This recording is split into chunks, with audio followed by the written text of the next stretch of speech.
Halo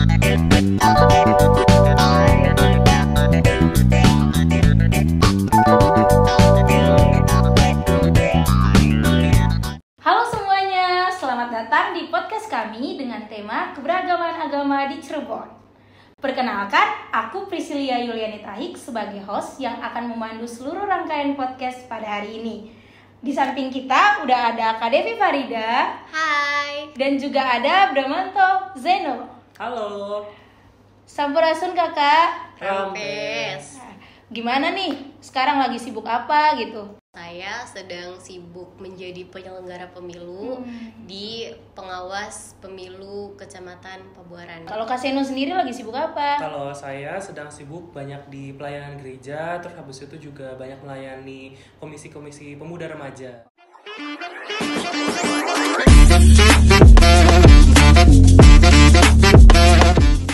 Di tema kita pada hari ini kita akan fokus membahas tentang keberagaman agama yang ada di Cirebon.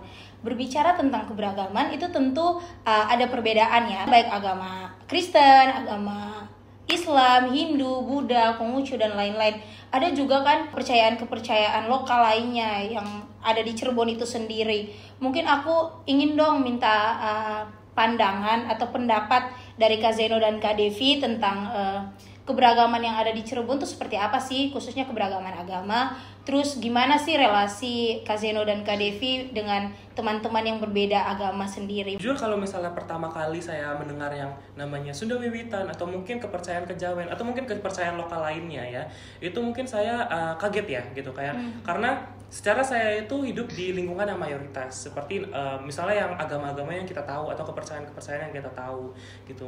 Tapi kalau misalnya saya sudah tahu tentang kepercayaan-kepercayaan tersebut, itu kayak membuka wawasan saya kalau ternyata ada ya di lingkungan saya itu ada yang kepercayaannya seperti ini.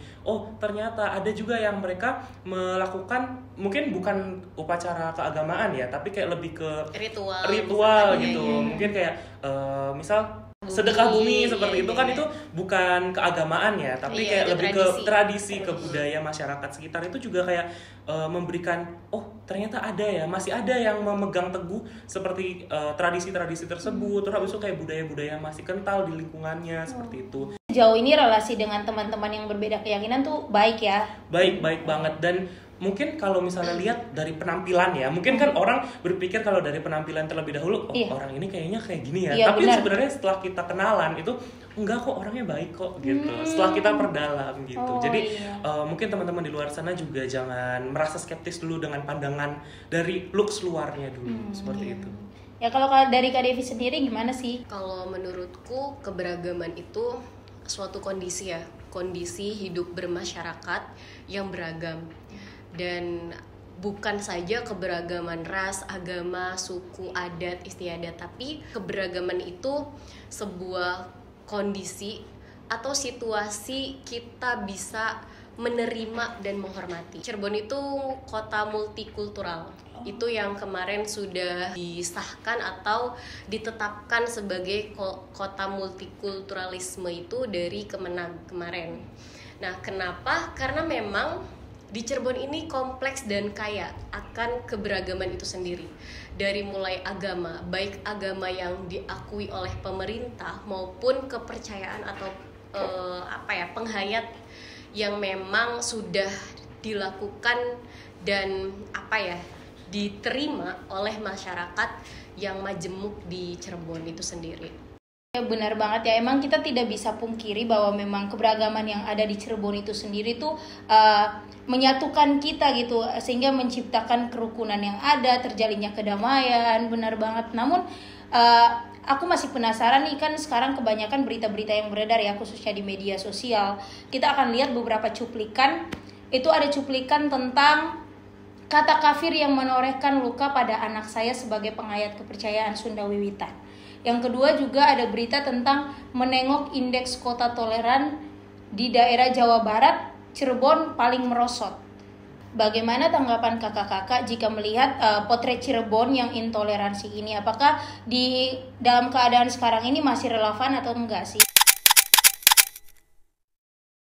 Potret Cirebon yang sesungguhnya adalah masyarakat kita itu masyarakat yang ramah, masyarakat yang penuh dengan penghormatan dan penghargaan terhadap tradisi leluhur maupun ritual keagamaan masing-masing pemeluknya. Itu satu. Yang kedua, kalau dilihat berita indeks kota toleran yang paling rendah di Cirebon, itu bisa saya bantah ya.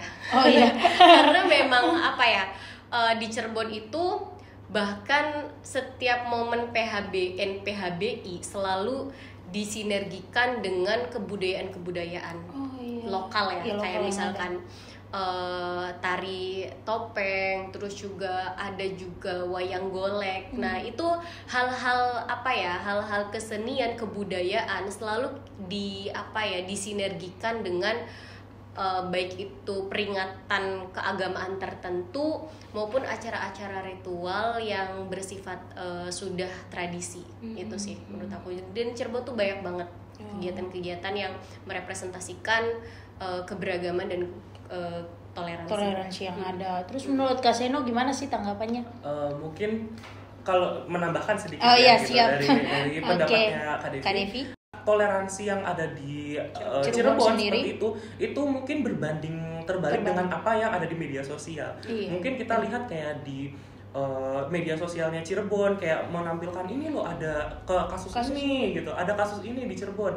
Tapi lihat dulu kalau misalnya datanya itu yang toleran sama intolerannya itu tinggian yang mana. Iya benar. Mohon kalau yang di luar sana itu jangan langsung terima mentah-mentah dulu. Oh ini intoleran, Cirebon kayak gini, Cirebon kayak gitu gitu. Tapi angka tolerannya itu juga harus dipertimbangkan. Seperti itu sih. Dalam menciptakan toleransi yang ada di Cirebon, tentu masyarakat di sini nggak bisa berdiri sendiri ya tanpa bantuan dari berbagai pihak-pihak. Salah satunya lembaga-lembaga sipil yang ada di sini, Famina Institute. Sekarang kita sudah berada dengan Pak Marzuki Rais sebagai Direktur Utama di lembaga Famina itu sendiri. Halo Pak.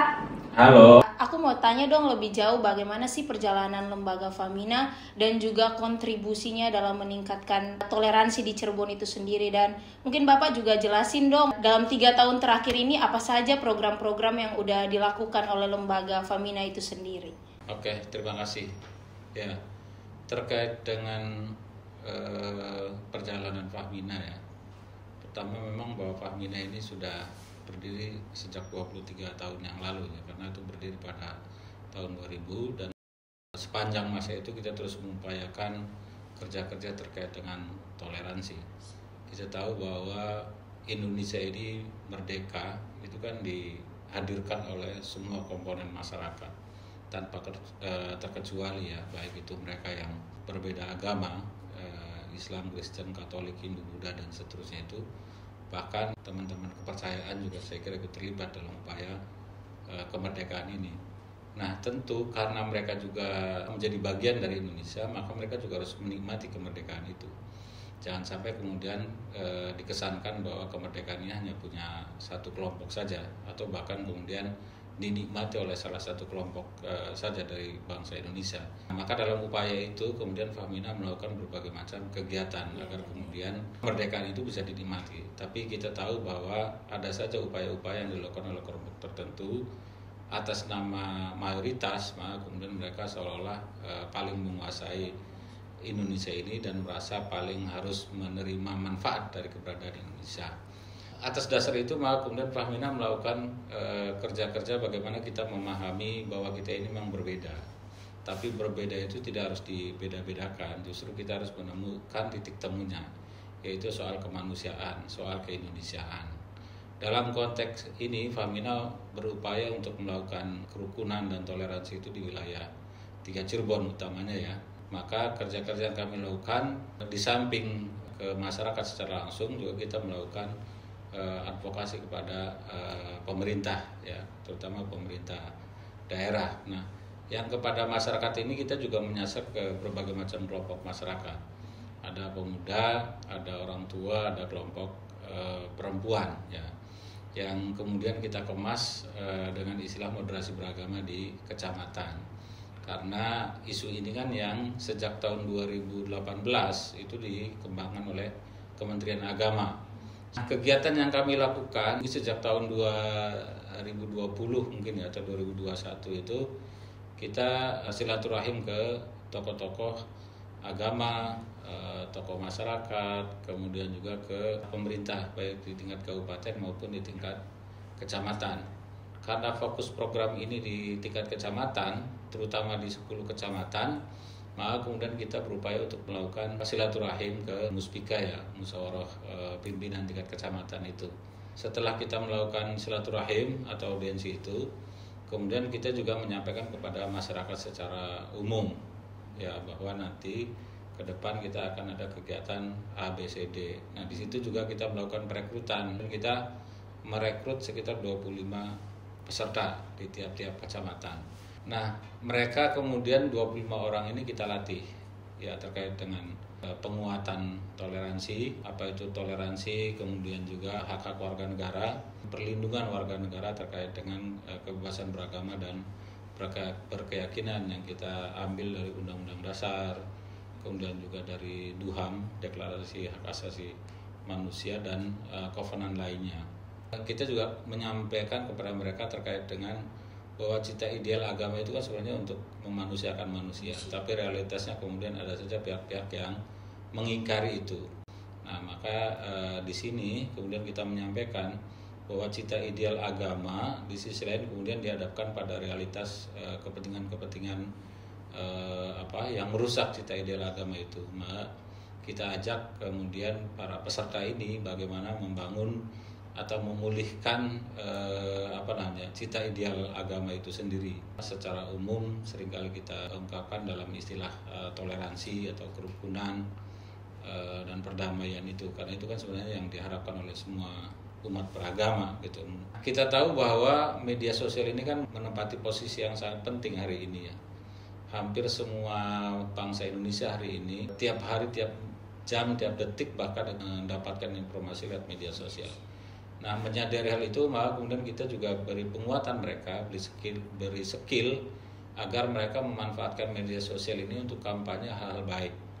Ya, jadi hal-hal baik yang mereka lakukan atau upaya-upaya praktek baik yang selama ini ada di masyarakat itu bisa didokumentasikan, bisa diinformasikan kepada masyarakat luas. Sehingga media sosial itu tidak dipenuhi oleh ruang-ruang kebencian saja atau informasi-informasi yang mengarah pada kebencian ya atau politik identitas, tapi bisa diisi dengan informasi-informasi yang bagaimana contoh baik yang dilakukan oleh kelompok-kelompok masyarakat. Karena sebenarnya banyak praktek baik yang dilakukan oleh masyarakat.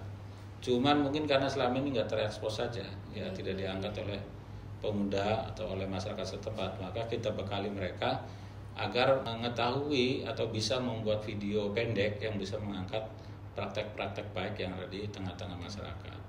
Dari perbincangan kita tentang toleransi yang ada di Cirebon ini, mungkin aku mau dong minta kesan dan pesan dari Kak Devi dan juga Kak Seno tentang potret Cirebon yang ada dan juga peran Famina sendiri. Mungkin dari Kak Seno kesannya apa? Kalau dari saya sendiri itu kesan dari mengikuti, pernah ikut training ya dari Famina Institute itu membuka wawasan pribadi lepas pribadi. Lalu saya juga ketemu banyak teman baru dan juga dari berbagai macam budaya, mungkin agamanya juga berbagai macam. Itu juga memberikan kepada saya itu membangun toleransi dari pribadi saya ya. Kalau dari pribadi saya. Iya, kalau pesan saya, Tuhan itu tidak akan melihat apa agamamu, tapi Tuhan akan melihat seberapa banyak amal baik yang sudah kamu lakukan. Itu aja sih. Kini kita sudah berada di penghujung podcast kita. Dari ketiga narasumber yang ada, dapat kita lihat bahwa perjuangan untuk terus memupuk toleransi dalam kehidupan bersama tentu diupayakan oleh masyarakat sekitar dan juga berbagai lembaga sipil, salah satunya Famina. Dengan demikian, berakhirlah podcast ini. Semoga semangat untuk memperkuat toleransi terus membara demi kehidupan yang damai.